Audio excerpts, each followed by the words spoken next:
Hello friends, स्वागत है आपका अरोड़ा क्लासेस में। और मैं हूं आपका दोस्त एडवोकेट राजकुमार अरोड़ा। तो फ्रेंड्स, आज का टॉपिक हमारा फिक्स्ड एसेट्स और उसकी ग्रांट जो मिलती है गवर्नमेंट से, और उसकी डेप्रिसिएशन, और साथ ही उसकी टैली प्राइम में एंट्रीज करना सीखेंगे। ठीक है। तो फ्रेंड्स, मैं आपको बता दूं, जो भी देहरादून से रिलेटेड है वो अरोड़ा क्लासेस अगर ज्वाइन करना चाहता है, 100% जॉब गारंटी का कोर्स अवेलेबल है हमारे पास।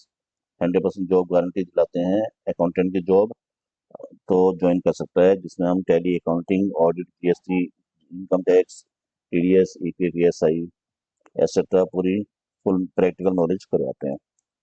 तो फ्रेंड्स, आज का टॉपिक शुरू करने से पहले मैं आपको बता दूं, मैं अकाउंटेंट फ्रेंड्स के लिए, कॉमर्स स्टूडेंट्स के लिए और लॉ स्टूडेंट्स के लिए वीडियो बनाता हूं। तो आज का टॉपिक हमारा अकाउंटेंट के लिए वीडियो है, तो देखिए इसको, ज़्यादा से ज़्यादा सब्सक्राइब कीजिए। अगर आप अकाउंटेंट बनने की तैयारी कर रहे हैं तो भी आपके लिए ये वीडियो बेनिफिटेड है, ये चैनल बेनिफिटेड है। और अगर आप ऑलरेडी अकाउंटेंट है तो भी ये चैनल आपके लिए बेनिफिटेड है, क्योंकि इससे आपकी ग्रोथ होगी। तो वीडियो शुरू करते हैं फ्रेंड्स। एक क्वेश्चन लेते हैं हम practical. A limited purchase a machinery for ₹75 lakhs. Government grants received towards this machinery is 10 lakhs. Residual value of machinery at the end of useful life of 6 years is ₹5 lakhs. Asset is shown in the balance sheet at net of grant. At the beginning of the third year, an amount becomes refundable to the extent of ₹8 lakhs due to non-compliance of certain conditions of the grant. You are required to give necessary journal entries for the first year and the third year in the books of A Limited.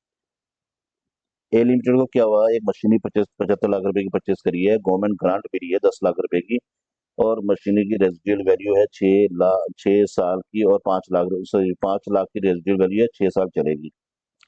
लेकिन third year में क्या हुआ कि grant जो मिली है, सहायता जो मिली है, वो 8 लाख रुपए की रिफंडेबल करनी पड़ी। क्यों? क्योंकि non compliance of certain conditions हुई है, यानी कि हमने कोई कंडीशंस यानी कि सेटिस्फाई नहीं करी है, तो ग्रांट को वापस करना पड़ा। तो अब इस वजह से हमारा डेप्रिसिएशन में भी फर्क पड़ जाएगा।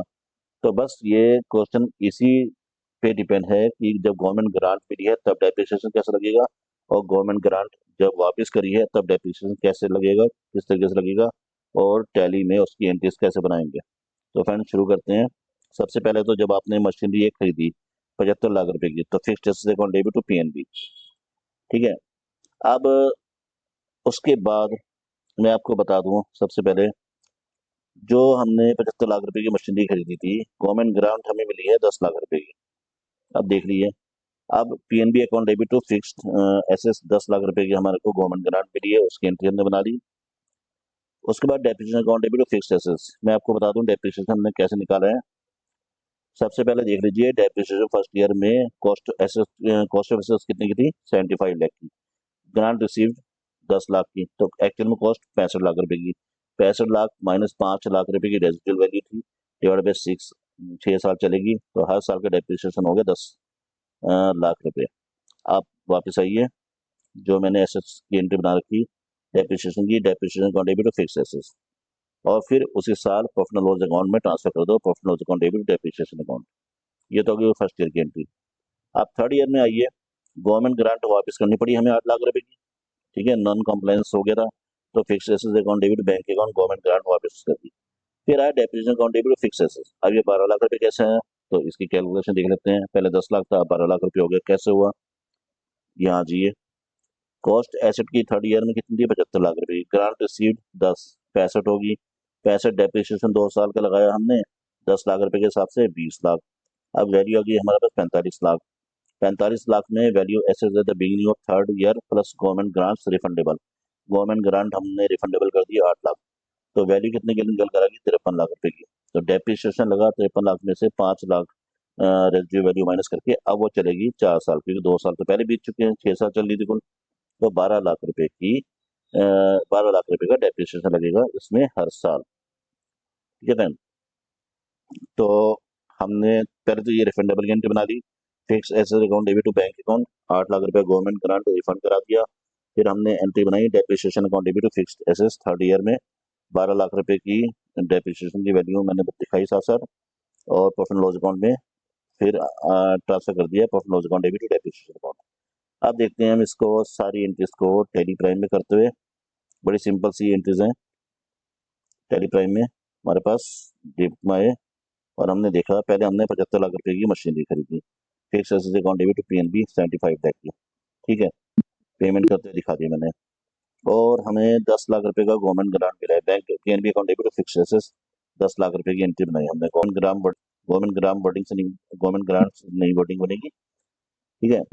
इसके बाद हमने क्या बनाया एंट्री, इसके बाद फ्रेंड्स हमने एंट्री बनाई है depreciation account debit to fixed assets, ठीक है, depreciation account debit to fixed assets, ये एंट्री हमारी दूसरी। फर्स्ट ईयर में जो डेप्रिसिएशन हमारा लगा है, डेप्रिसिएशन हमारा फिक्स्ड, हमारा इनडायरेक्ट एक्सपेंसेस है, कंट्रोल इनडायरेक्ट एक्सपेंसेस है, और फिक्स्ड एसेट्स हमने फिक्स्ड एसेट्स में दिखा रखे हैं, ठीक है। ये तो हो गया हमारे डेप्रिसिएशन फिक्स्ड एसेट्स की। और फिर इस डेप्रिसिएशन को ट्रांसफर करते हुए हमने दिखा रखा प्रॉफिट एंड लॉस अकाउंट में। तो एंट्री बनाई हमने profit and loss account debit to depreciation account, ठीक है फ्रेंड्स। अब आगे देखिए कि अब क्या हुआ हमारे पास थर्ड ईयर में कि फिक्स्ड एसेट्स में से जो ग्रांट मिला था 8 लाख रुपए का, उसको रिफंड करना पड़ा। तो fixed assets account debit to bank account, हमारे पास 8 लाख रुपए का जो ग्रांट मिला था उसको पेमेंट करनी पड़ी। फिक्स्ड एसेट्स पेमेंट में दिखा दिया हमने पीएनबी से फिक्स्ड एसेट्स को पेमेंट करते हुए 8 लाख रुपए की, ठीक है फ्रेंड्स। और फिर डेप्रिसिएशन लगा हमारा 12 लाख रुपए का, जो पीछे हमने कैलकुलेशन दिखाई थी, ये एक बार देख लेना आप। Depreciation account debit fixed assets 12 lakh रुपए का डेप्रिसिएशन लगा, depreciation account debit fixed assets. फिर आखिरी में हमने क्या करा, इस डेप्रिसिएशन को ट्रांसफर कर दिया प्रॉफिट एंड लॉस अकाउंट में। तो profit and loss account debit depreciation ये हमारा खर्चा है, एक्सपेंसेस है, तो हमने इसको प्रॉफिट एंड लॉस अकाउंट में ट्रांसफर कर दिया profit and loss account debit depreciation. ये फ्रेंड्स ये वही चीज हमारे पास एंट्रीज, और ये वर्किंग मैंने आपको बता दी, ये फर्स्ट ईयर की कैलकुलेशन है और ये सेकंड थर्ड ईयर की कैलकुलेशन है, एक बार देख लेना।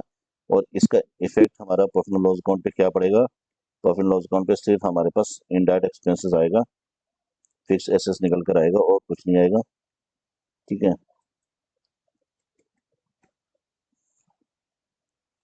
प्रॉफिट एंड लॉस अकाउंट पे हमारे पास सिर्फ और सिर्फ इनडायरेक्ट एक्सपेंसेस के नाम पे फिक्स एसेट्स आएगा और कुछ नहीं आएगा। फिक्स एसेट्स को हमने दिखा रखा है इनडायरेक्ट एक्सपेंसेस में, और हमने यहाँ डेट ले रखी है 1 अप्रैल 2024। प्रॉफिट एंड लॉस अकाउंट में दिखाता हूँ मैं आपको।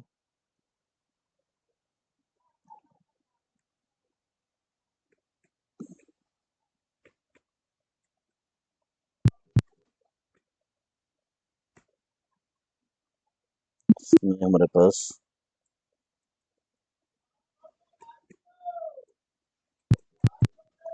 अच्छा ये हमारा ट्रांसफर कर दिया था, हमारे पास प्रॉफिट एंड लॉस अकाउंट में क्यों नहीं आया, इसका मैं बताता हूँ क्यों नहीं आया। क्योंकि ये हमने ना ट्रांसफर कर दिया था प्रॉफिट एंड लॉस अकाउंट से एंट्रीज को, पूरी को, ठीक है। तो ये इसलिए प्रॉफिट एंड लॉस अकाउंट में नहीं आया, यहाँ पे दिखाई दे रहा है हमारे को प्रॉफिट एंड लॉस अकाउंट में ट्रांसफर करते हैं। और फिक्स एसेट्स हमारे पास अब 51 लाख रुपए की पड़ी है, करंट एसेट्स में बैंक से जो पेमेंट करते हैं हमने दिखाया, वो सब चीजें आई है, ठीक है फ्रेंड्स। तो ये हो गया हमारे पास टैली प्राइम में इसकी एंट्री, और साथ में जब हमारे पास ग्रांट मिलती है तो आप इसकी कैलकुलेशन कैसे करेंगे, ये सब मैंने बता दिया है। और फ्रेंड्स अगर चैनल आपको पसंद आता है, मेरे वीडियो पसंद आते हैं, तो लाइक कीजिए, चैनल को ज़्यादा से ज़्यादा सब्सक्राइब कीजिए। मैं इसी तरीके से अकाउंटेंट के लिए और जो अकाउंटेंट की तैयारी कर रहे हैं उनके लिए नए नए वीडियो लाता रहूँगा, तो देखते रहिए। थैंक्स फॉर वॉचिंग वीडियो, मिलते हैं नेक्स्ट वीडियो में।